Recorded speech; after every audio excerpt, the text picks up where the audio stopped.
No one told us, but the lore is actually hidden in the children's menu. It's in that dot to dot. It will reveal the secret code that unlocks the lore of the Rainforest Cafe. This is gonna be a video, isn't it? Yeah, it's gonna be a video. This is gonna be a wacky video. This is Food Theory in the jungle. Come to you live from the jungle.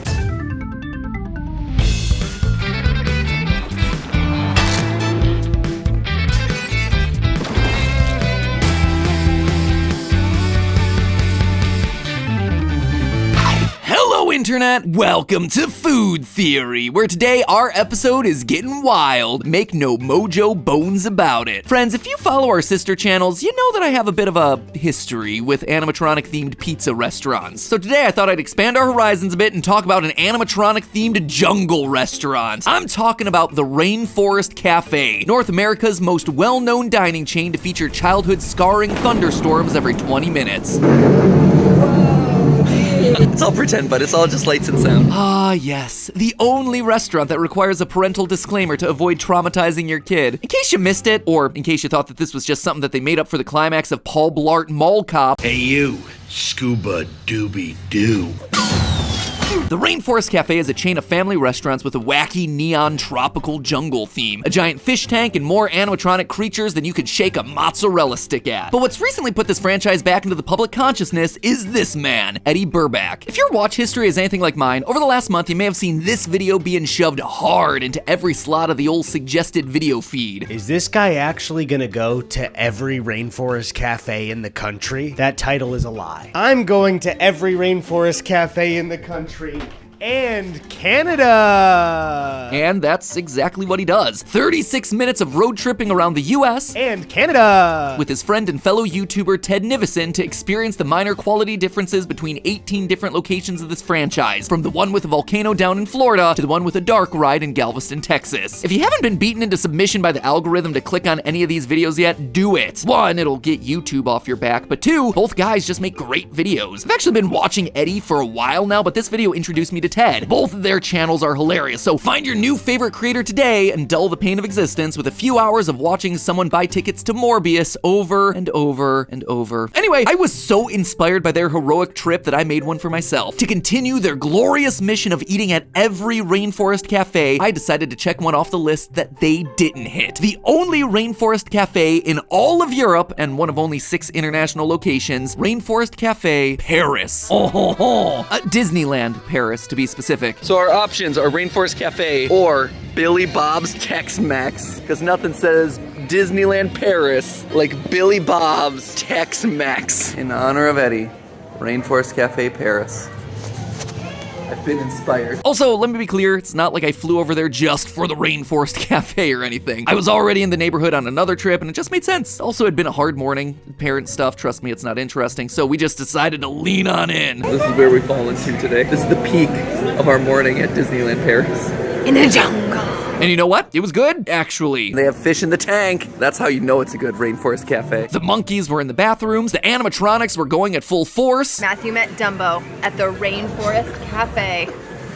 He doesn't fly. No, he's hanging out here now. He moonlights at the rainforest. I mean, he was a child actor. The non-alcoholic beverages were there. Even our server, Haruna, went in hard from moment one, growling at us to ensure that we were having ourselves a wild time. And you know what? I did have a wild time. In fact, I had such a wild time, I decided to get a souvenir to commemorate the occasion. I'm gonna buy some underwear from the Rainforest Cafe. Just know, the next time you see me, then I immediately regretted the decision as soon as I got the bill. It was either pay rent for the month or go to Rainforest Cafe, which is why this video exists. Gotta write that meal off as a business expense, baby! Oh yeah, and later this year I'm slated to travel to Dubai for a consulting thing, so considering that that's one of the final international locations, looks like I may have just found myself some dinner plans while I'm over there. So today, embark with me on a journey through the world of themed restaurants, because where there's a theme, there's lore! Do you want to go around and like peek into people's tables and and like rustle through the bushes a little bit looking for lore. Yeah, I think You'd be like, don't worry, I'm a YouTuber. Oh, I'm sorry. You didn't know that these guys were more than just a random collection of jungle animals? That you were, in fact, looking at none other than Ozzy the orangutan, Rio the macaw, Nile the crocodile, Tuki the elephant, Bamba the gorilla, Iggy the iguana, Maya the jaguar, and Cha-Cha the red-eyed tree frog, aka the Wild Bunch? A carefully selected, diverse team of the tropical canopy's best and brightest? A literal Avengers of the rainforest with their own names, backstories, hopes, dreams, ambitions? Well, names, at least, and that's about it. Okay, so the lore pool here is a bit shallow, but the history of this place isn't. So today, I aim to find out why no one has done a Five Nights in the Forest game. Why is Chuck E. Cheese mutated into a darkly ironic jump scare game while Ozzy and Tuki are just waiting for their turn to shine? Could the resurgence brought about by Eddy and Ted be enough to prevent this franchise from going extinct? When you really break it down, the Rainforest Cafe came about from the bizarre fusion of two different pop culture trends, returning veterans from World War II and the 1970s rise of ecology chic. You see, theme restaurants like Rainforest Cafe, Chuck E. Cheese, Planet Hollywood, and Johnny Rockets were huge in the economically booming 1990s, especially in the suburban world of shopping malls. And when I tell you that there was a theme restaurant for everything, I do mean there was a theme restaurant for everything. There was one that was called Bugaboo Creek, where the theme was Canada.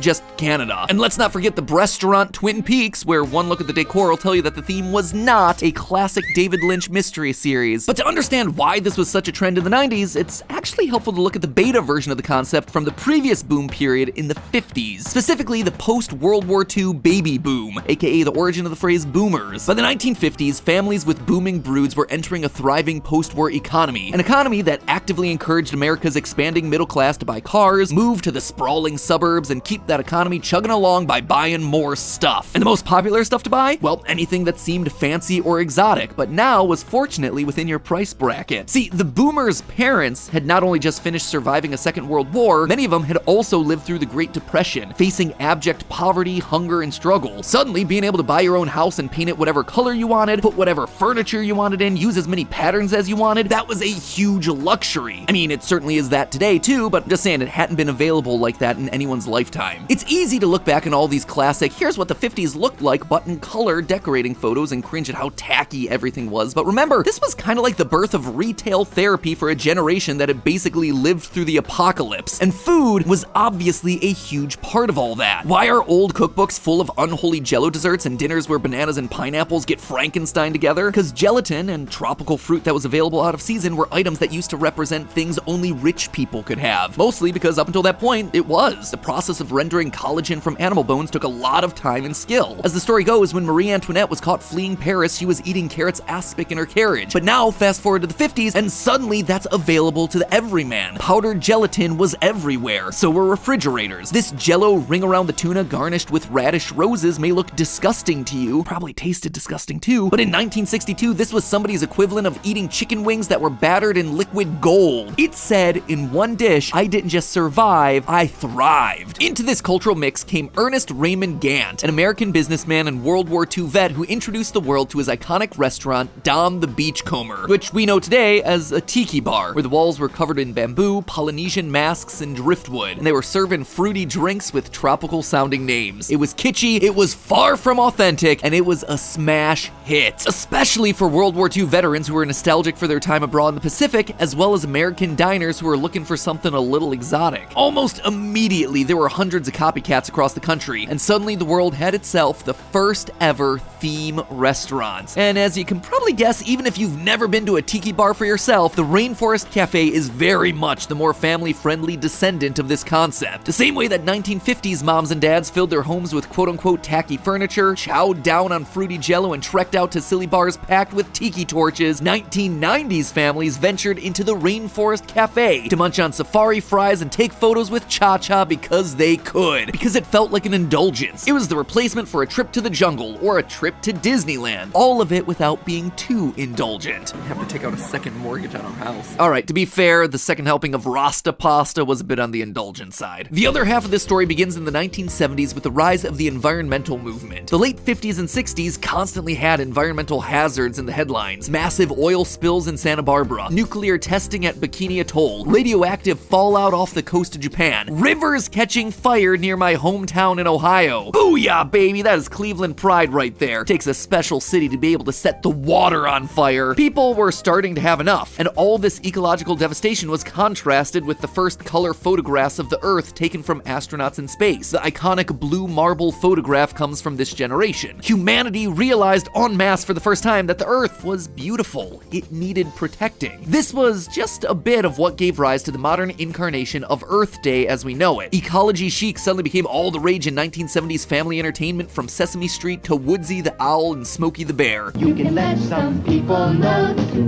Give a hoot, don't pollute.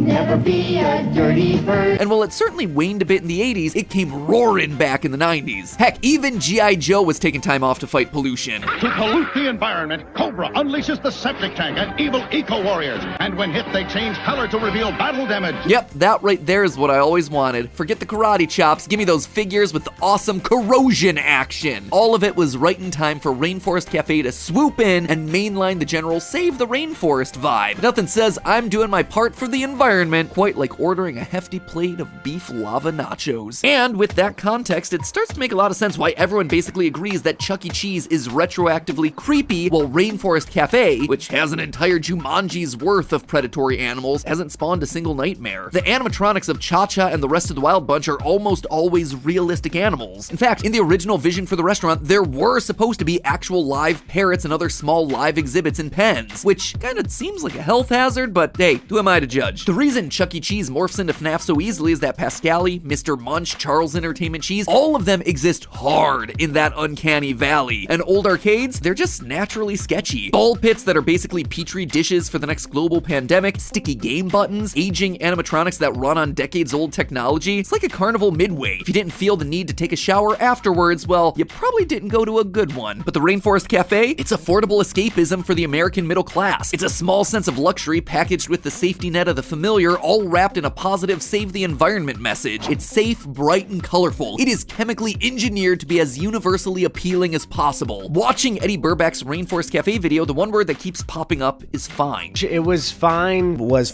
They were fine. The food is fine. The service, fine. Trip is going fine. Most of the things that go wrong are out there on the road, not in the restaurant. You can tell early on that he's looking for something to rant about, something to really dig into, but it just isn't there. It's a largely pleasant experience. And shockingly, Eddy's far from the only person to feel this way. We as a Theorist team looked at a lot of other Rainforest Cafe content when compiling this theory. Other videos, fan pages, older articles, and what stands out is that the same narrative that emerged in Eddy's video kept playing out whenever people talk about this place. Time and again, we read articles of people checking out Rainforest Cafe as this silly, tacky nostalgia thing from their youth and expecting it to be super cringe. But instead, they come away with a, huh, that was good? I mean, that was my experience. Hot take.